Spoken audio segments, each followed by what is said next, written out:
दिन के वक्त सुप्रीम कोर्ट में ये एप्लीकेशन मूव हुई है और चंद घंटों के बाद ही ये पैगाम आ गया और इस नतीजे में तो सिचुएशन ड्रास्टिकली चेंज हो गई। फिर उन्होंने बताया कि इमरान खान ने आज JUI शेरानी ग्रुप से इल्हाक की मंजूरी दे दी है। दोनों जमातों के दरमियान एक इत्तेहाद पहले हो चुका, उसका मुआहदा भी पहले हो चुका था। आज ये बताया गया कि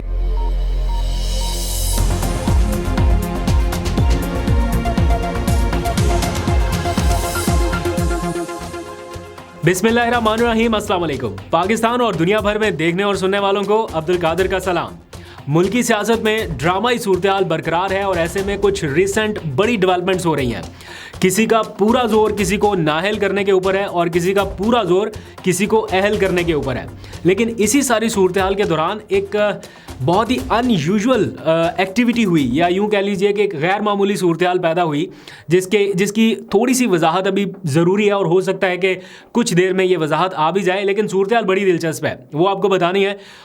उसी सूरत-ए-हाल की वजह से PTI के वकला की इस टाइम तक दौड़ें लगी हुई हैं और आपस में राब्ते हो रहे हैं कि ये क्या हुआ और क्यों हुआ। और फिर बल्ले का जो मामला है वो एक नहीं, दो नहीं, अब तीसरी अदालत पहुंच गया। यानी बैक वक्त 3 अदालतों में बल्ले का मामला चल रहा है। लेकिन बहरहाल आज सुप्रीम कोर्ट से उसको नंबर अलॉट हो गया। पहले हाई कोर्ट फैसला करेगी या सुप्रीम कोर्ट, ये भी बड़ा दिलचस्प हो गया।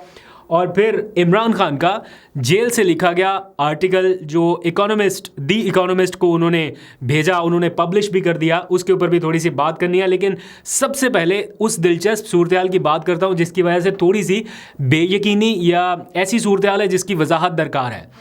अब से थोड़ी देर पहले PTI के 2 रहनुमाओं की एक ही जगह पे अलग अलग प्रेस कॉन्फ्रेंस हुई, यानी बैरिस्टर गौहर की और शेर अफजल मरवत की।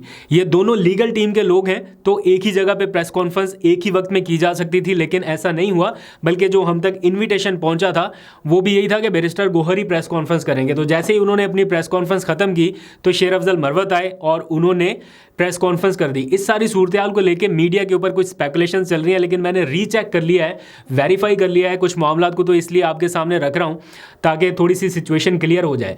जो मामला दिलचस्प है या थोड़ा जिसकी वजाहत दरकार है वो ये कि पहले बैरिस्टर गौहर ने प्रेस कॉन्फ्रेंस की और उन्होंने डिटेल बताई कि उनकी पार्टी के साथ क्या हो रहा है। सुप्रीम कोर्ट में गए, वहाँ पर क्या मामला चल रहे हैं, और फिर उन्होंने एक वीडियो क्लिप जारी किया जिसमें उन्होंने बताया कि उनके लोगों के साथ किस तरह से नॉमिनेशन पेपर छीने गए या लोगों को गिरफ्तार किया गया, एक डॉक्यूमेंट्री टाइप।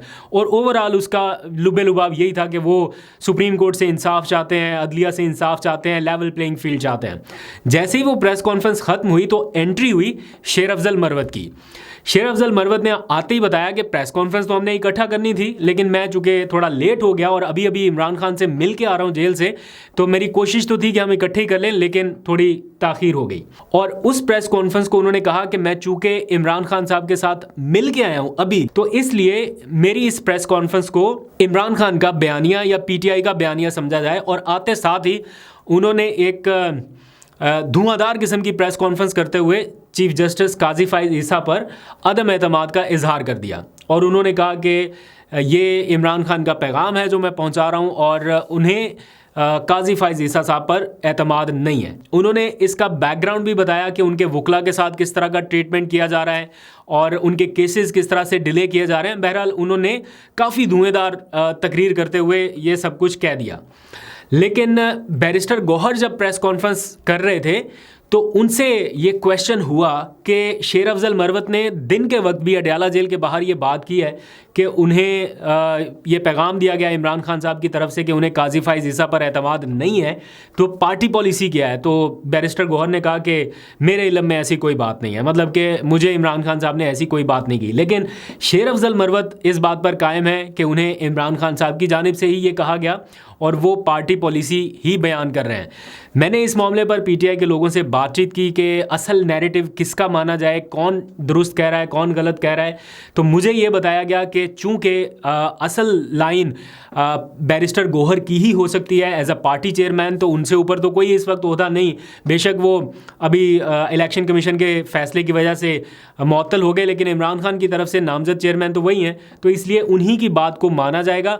जबकि बैरिस्टर गौहर ने जब वो मुंतखब हुए और उन्होंने सारी तंजीमों का ऐलान किया तो शेर अफजल मरवत के पास जो ओहदा था नायब सदर का वो उन्हें वापस नहीं किया गया था। तो एट द मोमेंट शेर अफजल मरवत के पास कोई ओहदा नहीं है। ये मुझे पीटीआई के उन ज़राए की जानिब से बताया गया जो ऑथेंटिक हैं और जो मीडिया को डील करते हैं या मीडिया तक ये चीज़ें पहुंचाते भी हैं।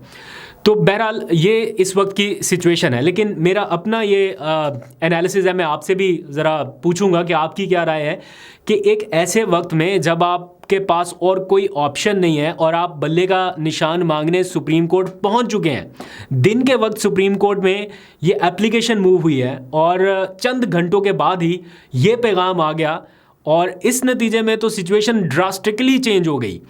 तो अगर इमरान खान साहब ये कह रहे हैं अपने वकला के थ्रू कि उन्हें काजी फाइज ईसा पर एतमाद नहीं है, तो एक तो ये थ्रू ऑफिशियल चैनल ये स्टेटमेंट आना चाहिए, यानी पार्टी चेयरमैन को ही अनाउंस करना चाहिए था, जो कि उन्होंने नहीं किया।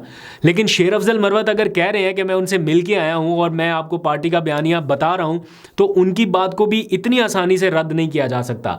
लेकिन मेरा जो कंसर्न है वो ये कि अगर ये शेर अफजल मरवत ने प्रेस कॉन्फ्रेंस की है तो इसके कॉन्सिक्वेंसेस भी हो सकते हैं जो कि पार्टी को डैमेज कर सकते हैं। एक ऐसी स्टेज पे जब आप सुप्रीम कोर्ट में पहुंचे हुए हैं बल्ले का निशान मांगने के लिए और आपके सारे cases at the final stage supreme court से जाके डिसाइड होने हैं, बाकी कोर्ट से शायद आपको उस तरह से रिलीफ ना मिले, या हर केस का फैसला जो इमरान खान से मुताल्लिक है वो पेशावर हाई कोर्ट से नहीं होना, वो इस्लामाबाद हाई कोर्ट से या सुप्रीम कोर्ट से होना है। तो ऐसे वक्त में सुप्रीम कोर्ट के साथ इस लेवल की महाजराई क्या ये दुरुस्त है? फिर इस प्रेस कॉन्फ्रेंस के दौरान जब ये सारी बातें हो रही थी तो उमैर नियाजी को उठ के जाता हुआ देखा गया, इसलिए भी थोड़ी सी वजाहत अभी दरकार है कि पार्टी का एक्चुअल नैरेटिव क्या है। अच्छा खैर, इस सारे मामले में एक और बड़ी खबर जो शेर अफजल मरवत ने बताई वो ये कि इमरान खान ने जब उनसे बल्ले के निशान के हवाले से पूछा गया कि बल्ला ख़तरे में है और दिस एंड दैट क्या होगा, तो उन्होंने कहा कि कोई ख़तरा नहीं है हमें और सारा कुछ हमने प्लान बनाए हुए हैं अपने। प्लस फिर उन्होंने बताया कि इमरान खान ने आज JUI शेरानी ग्रुप से इल्हाक की मंजूरी दे दी है। दोनों जमातों के दरमियान एक इत्तेहाद पहले हो चुका, उसका मुआहदा भी पहले हो चुका था। आज ये बताया गया कि इमरान खान ने इसकी भी मंजूरी दे दी है। तो अगर तो ये मंजूरी दे दी गई है तो इसके फॉलोअप में मज़ीद भी बहुत अहम डेवलपमेंट हो सकती हैं आने वाले दिनों में। अगर लेट्स सपोज PTI के पास बल्ला नहीं रहता तो JUI के पास, JUI शेरानी ग्रुप के पास अंगूठी का निशान मौजूद है। पहले मैंने कल आपको बताया था MWM उनके पास खैमे का निशान मौजूद है। तो दूसरी इत्तेहादी जमात जो PTI की है वो JUI शेरानी ग्रुप, जिसके पास अंगूठी का निशान मौजूद है। तो क्या ये दो जमातें मिल के या अलग अलग PTI को सेव कर सकती हैं इलेक्शन के टाइम में? तो ये एक बड़ा क्वेश्चन मार्क है। इसके ऊपर आने वाले कुछ दिनों में या कुछ घंटों में अहम पेशरफ्त मतवक्के है। फिर आ जाइए एक और ख़बर ये कि इमरान खान साहब के जो कागजात नामजदगी मुस्तरद किए गए, आज उनको चैलेंज कर दिया गया है और उनकी जो अपील है वो चैलेंज करने के लिए वो एक्सेप्ट की गई है। और अब 7 जनवरी को नोटिस जारी कर दिए गए हैं, यानी 7 जनवरी को अब इसका फैसला होगा कि इमरान खान साहब के कागजात नामजदगी मंजूर होते हैं या नहीं होते। लेकिन सिर्फ मंजूरी से बात नहीं बनेगी, तोशाखाना केस में जो फैसला आया है वो फैसला भी मुअत्तल होना ज़रूरी है और वो फैसला भी सुप्रीम कोर्ट के पास गया हुआ है। एक ऐसे वक्त में जब सुप्रीम कोर्ट से ही अल्टीमेट आपको इंसाफ मिलना है, उस वक्त में इतना एक बोल्ड बयानिया वो किस तरह से अपनाया जा सकता है, मैं थोड़ा सा इस मामले को समझने की अभी भी कोशिश कर रहा हूँ। खैर, दूसरी बात यह कि जैसे मैंने बताया कि PTI बल्ले के निशान के लिए सुप्रीम कोर्ट पहुँची, तो ख़बर यह है कि PTI की दरख्वास्त को डायरी नंबर अलॉट कर दिया गया है और गालबन एक आध दिन में या चंद घंटों में उसकी कॉज लिस्ट भी जारी हो जाएगी और ऐन मुमकिन है कि सुप्रीम कोर्ट इस केस को टेकअप कर ले। लेकिन मीनवाइल पेशावर हाई कोर्ट में 9 जनवरी को इस केस का डिसीजन होना है, जो 2 रुकनी डिविजनल बेंच के पास जाएगा मामला। अच्छा जी, अब आ जाए एक और ख़बर। इसके बाद फिर मैंने इमरान खान साहब का जो इकोनॉमिस्ट को लिखा गया ख़त है या जो आर्टिकल है उसके ऊपर बात करनी है। लेकिन उससे पहले एक और ख़बर ये कि आज इस्लामाबाद हाई कोर्ट ने नैब की दरख्वास्त पर, जो नैब का सज़ा याफ्ता शख्स है उसकी नाअहली की मुद्दत 10 साल बहाल कर दिया। ये 2 दिन पहले मैंने या गालिबन 2 दिन पहले मैंने आपको बताया था कि ऐसा कुछ होने जा रहा है और आज वो कर दिया गया, इसलिए कि नवाज शरीफ या PMLN के किसी शख्स पर, शायद एक आध है वो बलूचिस्तान से कोई रुकन है, उनके ऊपर मसला बनेगा। अदरवाइज़ इमीडिएट जो शरीफ फैमिली है उनको कोई ख़तरा नहीं है, जरदारी फैमिली को कोई ख़तरा नहीं है। लेकिन फ़िलहाल at the moment Imran Khan साहब के लिए भी कोई ऐसी रुकावट नहीं है। बट अगर इमरान खान नैब केस में सज़ा याफ्ता होते हैं तो उस सूरत में वो 10 साल के लिए नाअहल हो सकते हैं, यानी 2 इलेक्शंस। तो एक तरफ मामला सुप्रीम कोर्ट में है कि जनाब ताहियात नाअहली जो है वो ख़त्म होनी चाहिए, और इधर जनाब जो नाअहली की मुद्दत है वो 10 साल की जा रही है। तो ये बड़ा कॉन्ट्रडिक्ट कर रहा है सिचुएशंस को। लेकिन सुप्रीम कोर्ट का फैसला वो आर्टिकल 62(1)(f) के तहत नाअहली का है, और इस्लामाबाद हाई कोर्ट का जो मामला है वो नैब से सज़ा याफ्ता होने के हवाले से है। दोनों अलग अलग हैं।